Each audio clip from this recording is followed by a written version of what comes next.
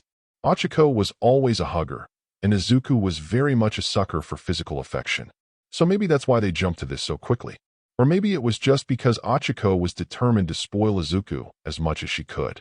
She wanted to make Izuku's life easier, like he deserved. Suddenly the door was kicked open, revealing Himiko. "Cuddles. I want cuddles. Of course. Come here," Ochiko said, moving aside a bit to make room between them. Himiko leaped onto the bed, crawled in between them, and snuggled up to them both. Ochiko looked down at the little girl who was smiling up at them. It made her so happy inside, but not so deep down. She also felt a sliver of guilt. Ochiko knew she'd never ask for Himiko to be turned back. She simply couldn't bear the thought of turning this adorable, sweet little girl into a murderous psychopath. She imagined herself fighting her, fighting Himiko Toga, trying her hardest to get through to her, to convince her to look past all the hardships she'd been put through and do the right thing.